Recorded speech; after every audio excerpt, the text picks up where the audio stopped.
There is a quiet reason why so many of us feel restless, even in moments that should bring peace. We chase happiness through achievement, through people, through control, but when we finally arrive, something still feels missing. It's not because we lack anything, it's because we're carrying too much. The teachings of the Buddha reveal that happiness isn't found in what we accumulate, it's found in what we release. The more tightly we cling to expectations, to past wounds, to fixed ideas about ourselves, the more we restrict the natural joy that wants to flow through us. Letting go is not weakness. It is not giving up. It is strength. It is a conscious choice to return to our true nature. In the words of the Buddha, you can only lose what you cling to. In this journey, we'll explore profound Buddhist lessons that gently uncover why letting go isn't just part of the path to happiness. It is the path itself. 1. Let go of control. You were never meant to hold it all. In today's fast-moving world, many of us believe that if we just control every part of our lives, we'll finally feel safe and happy. We try to manage everything: our jobs, our relationships, our future goals, even other people's opinions and behaviors. We make to-do lists, long-term plans, and backup plans for our backup plans. We think that the more control we have, the less stress we'll feel. But in reality, this constant need to control everything only creates more stress, more anxiety, and more disappointment. Why? Because life is not something we can trap or shape perfectly to our liking. Life is like a river constantly flowing, shifting and changing. No matter how hard you try, you can't make the river stay still or bend to your will. Buddhism teaches us that trying to control the uncontrollable is one of the deepest sources of suffering.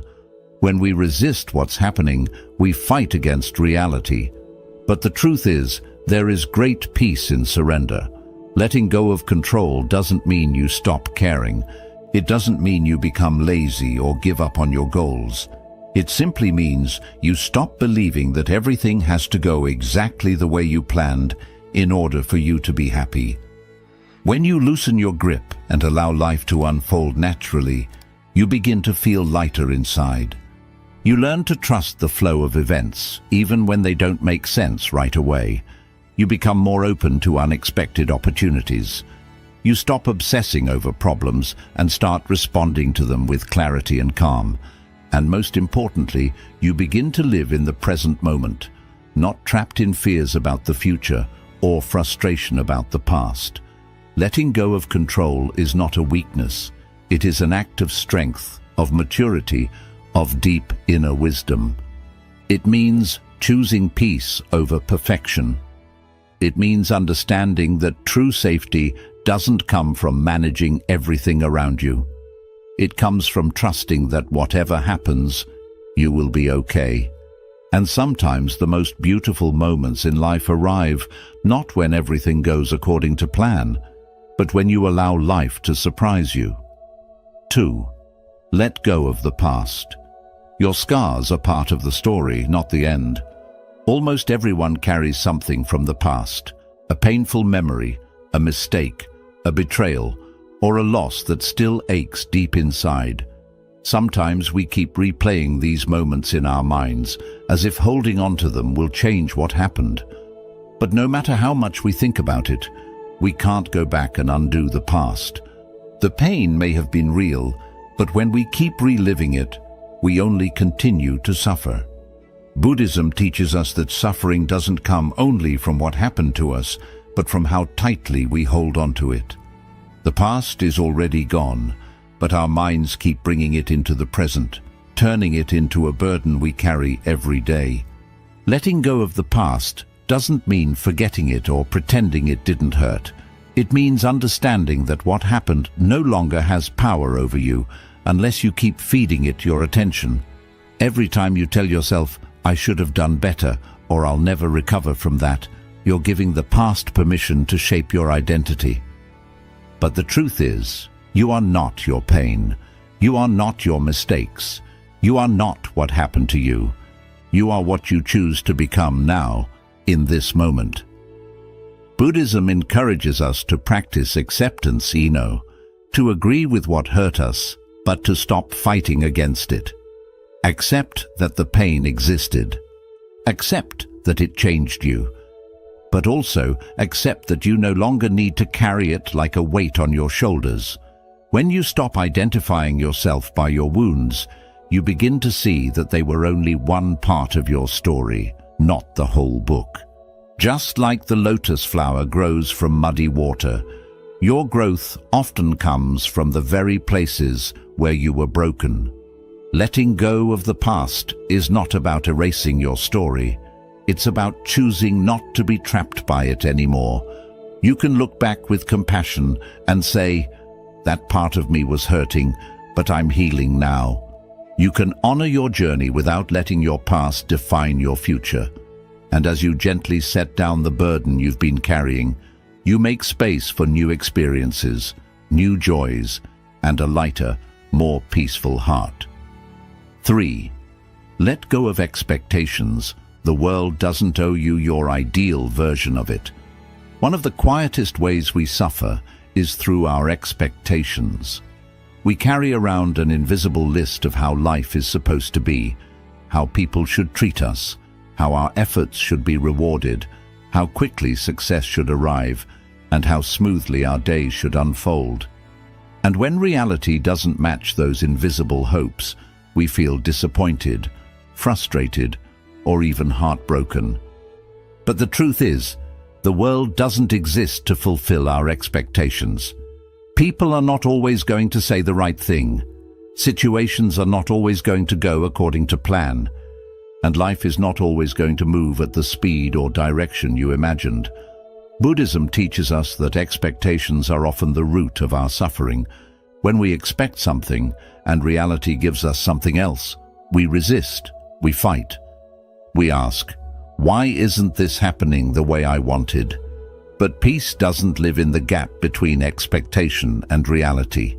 It lives in your ability to embrace the moment, even when it looks different than you pictured. Think about how often your stress comes not from what's happening, but from the belief that it shouldn't be happening. For example, when someone is rude, your expectation that they should have been kind makes the pain worse. When a goal takes longer than you imagined, it's not just the delay, it's the expectation of speed that creates frustration. The tighter we cling to how things should be, the harder it becomes to see and accept how things actually are. Letting go of expectations doesn't mean you give up hope. It doesn't mean you stop dreaming or having standards. It means you stop demanding that the world obey your version of it. It means replacing the question, "Why isn't this happening the way I want?" with "What is life trying to show me right now?" It's about replacing control with curiosity and disappointment with acceptance. When you release your expectations, something beautiful happens. You begin to appreciate what's in front of you instead of mourning what's missing. You become more open to surprises, to learning, to being shaped by life, rather than constantly trying to shape it. And with that openness comes peace, not because everything is perfect, but because you're no longer wasting energy wishing it was. Let go of the shoulds. Let go of the rigid ideas of how things must unfold. Life will not always follow your script, but it is still full of meaning, wonder, and quiet beauty if you're willing to see it as it is not just as you expected it to be. 4th, let go of attachment. The more you cling, the more you suffer. We are born into this world with open hands, yet as we grow, we begin to close our grip around the things we think we need to be happy. We cling to people, possessions, titles, outcomes, and even emotions. We say, "This is mine, this must stay, this must never change." And so we hold tightly, fearing loss, fearing change, fearing anything that might take what we love away from us. But the deeper truth revealed by Buddhist wisdom is that all things are impermanent, nothing lasts forever, Not your youth, not your job, not your loved ones, not your successes, not even your pain. Everything you see, everything you touch, everything you hold in your heart is in a constant state of change. When we fail to see this, we suffer. We become afraid of losing what we have, or broken when it inevitably slips away. The problem isn't that things change. The problem is that we expected them to stay. Attachment says, "I need this to feel whole." It creates a false belief that our happiness depends on keeping certain things close. But clinging is like trying to hold water in your hands. The tighter you squeeze, the faster it escapes. Buddhism doesn't ask us to stop loving or caring. It doesn't tell us to abandon joy or reject beauty. It teaches us to love more freely without chains. It invites us to hold things gently, knowing they are not ours to keep, but ours to experience. It reminds us that true peace doesn't come from locking things in place. It comes from flowing with life's natural rhythm of gain and loss, of coming and going. Imagine sitting by a river, watching leaves float by.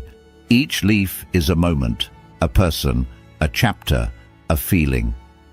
When we're attached, we try to grab the leaf and keep it. But the river keeps flowing, and when we refuse to let go, we get dragged. We suffer because we're not letting the current move. But when we sit with open hands, when we watch the leaf float by and smile with gratitude instead of fear, we align with the truth of impermanence. We accept that nothing stays, and we become free. This doesn't mean you stop loving the people in your life. It means you stop trying to possess them. It means you don't build your identity around things that can be taken away. You learn to love deeply without trying to trap the moment. You learn to care without fear. You learn to appreciate without clinging. And this kind of love, open, aware, present, is far more beautiful than the kind that comes from fear of loss. Letting go of attachment allows you to live with more joy, not less. You become lighter, more grateful, more alive to each passing moment. You stop needing things to be permanent in order to be meaningful. You stop fearing change and start welcoming it as a natural part of life. You begin to understand that happiness was never about owning, but about experiencing fully without grasping. So take a deep breath and loosen your grip. Life is always moving, always shifting. Let it. When you stop clinging, you stop suffering. And in that space of freedom, peace gently enters, not because everything stayed the same, but because you finally stopped needing it too. 5. Let go of the inner critic. Your thoughts are not the truth. There is a voice inside your head that you hear every day, even when no one else is around. It whispers opinions about you, judges your actions, and labels your worth. This voice is often loud when you fail, when you feel uncertain, when you're vulnerable. It says things like, "You always mess things up, you're not good enough, or you don't deserve happiness." And because it's in your own mind, you start to believe it. You think, if I'm saying this to myself, it must be true. But here's what Buddhist wisdom gently reveals. You are not your thoughts. That voice is not your truth. It's simply a stream of mental habits formed by past experiences, fears, expectations, and pain. The mind is like a storyteller that never stops talking. It pulls from memory, from society, from old wounds, and creates stories, some helpful, many harmful. It's not always trying to hurt you, but it is often trying to protect you from imagined dangers by keeping you small, safe, and hidden. It mistakes harshness for discipline. It confuses self-criticism with self-improvement. But constant judgment doesn't lead to growth. It leads to shame. And shame is like a fog that covers your inner light, making you forget how strong, beautiful, and capable you truly are. When you begin to observe your thoughts instead of automatically believing them, You create a sacred space. You start to notice patterns. You realize that many of your thoughts repeat, like a broken record playing old fears and outdated beliefs. You realize that these thoughts often contradict each other. One moment you're not doing enough. The next you're doing too much. You see how unstable the mind can be, how easily it jumps from praise to criticism, and then something powerful happens. You stop taking it so seriously. Buddhism teaches the practice of mindfulness not just to calm the mind, but to see it clearly. When you become the witness of your thoughts rather than their victim, you begin to reclaim your inner space. You realize there's a difference between a thought and the one who observes the thought. That observer in you, the quiet awareness, is who you really are. And that awareness is peaceful, wise, and deeply compassionate. It does not judge. It simply sees. Letting go of your inner critic doesn't mean pretending you have no flaws or refusing to improve. It means replacing punishment with understanding. It means responding to yourself the way you would to a dear friend, with kindness, patience, and encouragement. When you make a mistake, it's not a sign that you're broken. It's a moment for reflection, not rejection. When you feel lost, it's not proof that you've failed. It's a call to reconnect, not to condemn. It's easy to think that being hard on yourself will make you stronger, but in truth, self-compassion is the real path to transformation, because when you feel safe within yourself, you're more open to growth. When you treat yourself with love, you naturally want to take better care of your mind, your body, and your choices. Not out of guilt, but out of deep respect for who you are. Letting go of your inner critic is not a one-time act, it's a daily practice. You catch yourself when the voice returns. You breathe, you question it, you offer a softer response, and over time, the harsh voice grows quieter. In its place, a new voice begins to emerge. Voice rooted in truth, not fear. It says things like, "You're learning, you're trying, you are enough."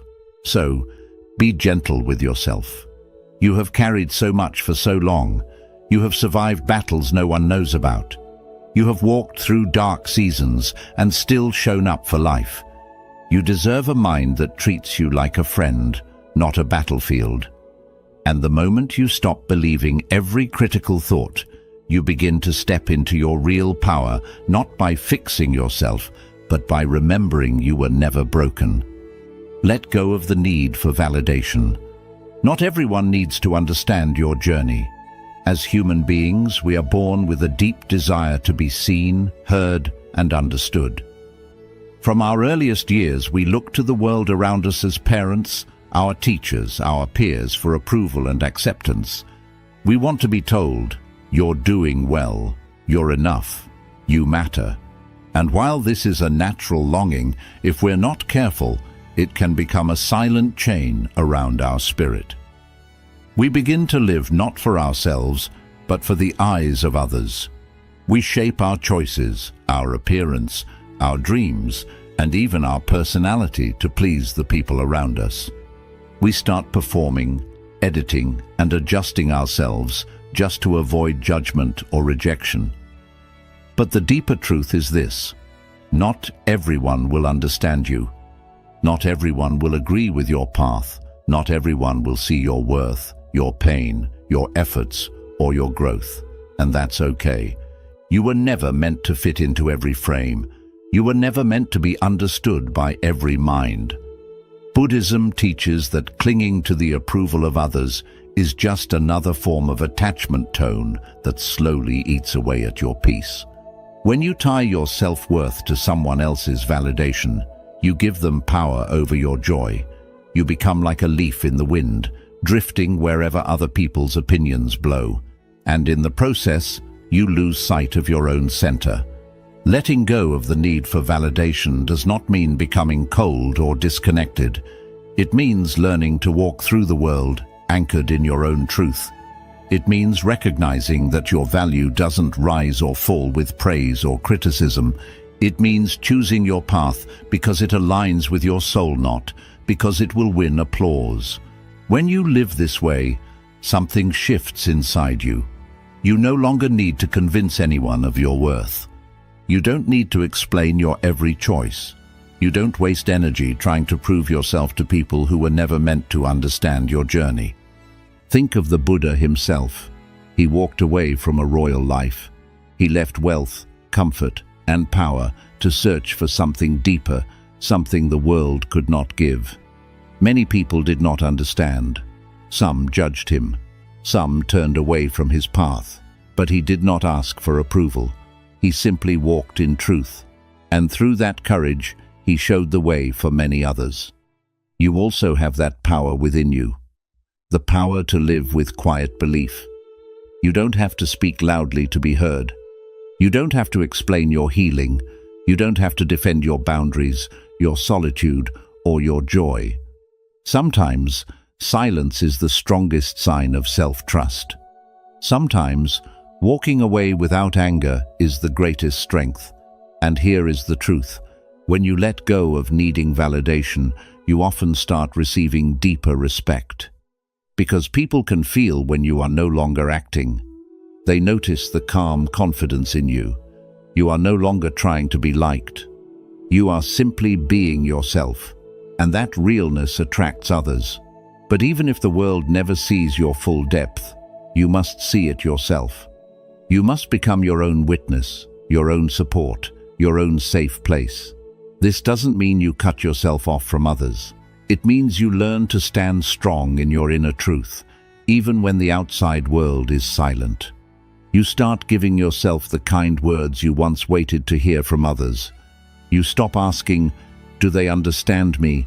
and begin asking, "Do I understand myself?" Letting go of validation is not about becoming cold. It is about becoming free. Free to be honest, free to grow, free to fail, and rise again without shame. And, most importantly, free to live your life by your own light, not someone else's shadow. So, if you feel misunderstood, take a deep breath. You are not lost. You are simply walking a path made for you. Keep walking, keep growing, keep shining, even if no one claps. Because your journey is sacred and your peace is too valuable to place in someone else's hands. 7. Let go of the idea that you must find yourself. You were never lost. Many of us go through life believing something is missing, that we are incomplete, that we must go on a long, tiring search to find ourselves, as if we are hidden treasure waiting to be found. We look outside. We travel far. We read books, chase experiences, and compare our lives to others, hoping that one day we will finally feel complete. We ask questions like, "Who am I really? And what is my purpose?"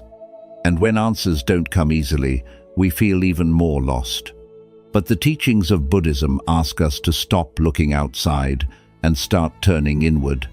They offer a simple but freeing truth. You do not need to find yourself because you were never truly lost. What has happened is your true self has been covered layer by years of conditioning, fear, expectations, and noise. You have been told who you should be. You have been taught to wear masks. You have been pushed to chase goals that were never really yours. And in this process, you have only forgotten the quiet truth of who you are. Letting go of the idea that you must find yourself is not about giving up. It is about understanding that your journey is not about finding, but about remembering. You are not a puzzle to solve. You are not something that needs fixing. You are already whole beneath the noise, beneath the doubt, and your real task is not to become someone new, but to slowly remove everything that is not you. This process is not dramatic. It is not loud. It does not need the world's approval. It is quiet and meaningful. It is the moment you stop trying to impress, the moment you stop chasing an image, the moment you stop asking, "Am I enough?" and begin living with the knowing that you are. Your true self is not in titles, labels, or achievements. It is found in your stillness, in your breath, in your presence, in the calm you feel when you are no longer pretending. Buddhism teaches that the self is not fixed. It is not something solid that can be defined. Instead, the self is like water, always moving, always changing, always adjusting to its surroundings. This means you don't have to stay the same. You don't have to hold on to who you once were. And you don't have to limit yourself to the identity given by others. You are free to grow, to expand, to let go of what no longer fits. And as you do this, you move closer to your natural state, open, peaceful, and alive. Letting go of the need to find yourself also removes a quiet pressure. It means you don't have to force clarity. You don't have to chase big answers. You can stop reaching outside and simply be with who you are, in silence, in acceptance, in the soft unfolding of your life. Each day, each breath, each small choice is a way of coming back home. You are not defined by your job, your past, your trauma, or your achievements. You are not the version others imagine. You are not the mask you wear when you feel afraid. You are not even your thoughts or emotions. All of these pass like clouds, but beneath them, you stay steady, whole, and enough. When you let go of the belief that your worth is outside, you return to the peace that has always been within. You stop waiting for a future version of yourself to allow you to be happy. You stop delaying love, peace, and joy. And you begin living now with softness, gratitude, and awareness. So pause, let go of the chase. Breathe into this moment. You don't need to go and find yourself. You only need to return to the part of you that has always been here, watching, waiting, and loving you through everything. That part of you is your truth. That part of you is your home. And it was never lost, only forgotten. Let go of resistance. Peace begins when you stop fighting life. There is a quiet struggle many of us face every day. A struggle not with others, but with reality itself. We resist what is. We push against what is happening. We tell ourselves this should not be happening. It is not fair. It was not supposed to be this way. And in this resistance, we suffer. Not because life is harsh, but because we fight against it instead of flowing with it. Buddhism teaches that pain is unavoidable, but suffering is a choice. And suffering appears when we resist the present moment instead of accepting it with openness. Imagine holding a rope that is being pulled from the other side. The more you pull, the more it hurts your hands.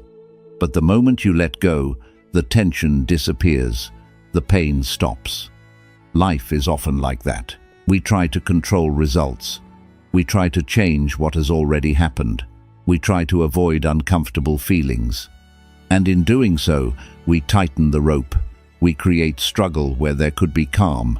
The mind says, "This is not right. It should have been different. I was not ready for this." When we believe these thoughts, we build a wall between ourselves and peace. Letting go of resistance does not mean giving up or accepting everything blindly. It means facing life with openness instead of force. It means seeing what is here and saying, "This is what is happening. I may not like it. I may not fully understand it. But I choose not to fight it." Only when you stop pushing against what is, do you begin to see clearly. When you resist, your thoughts fill with fear, judgment, and tension. But when you relax into acceptance, a new space opens within you. In that space, healing can start, clarity can grow, and wisdom can guide your next steps. True peace exists on the other side of surrender, and this surrender is not about losing. It is about moving with life, learning from it, and growing through change. When you stop trying to make life match your expectations, you begin to see the value in what is already here. You start trusting that even difficult moments hold meaning and lessons. What feels like chaos may be the start of change. What looks like a closed door may be guiding you somewhere better. Here is something many forget. You don't have to like a situation to stop resisting it. You only need to stop arguing with it. Acceptance does not mean approval.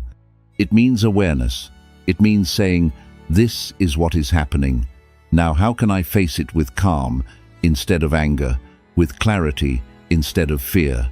You do this by breathing with it, sitting with it, and allowing it to be for now.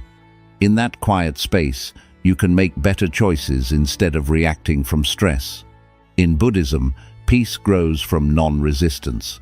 Even when storms happen outside, your mind can stay calm inside, like the deep ocean. Stillness is not about escaping life.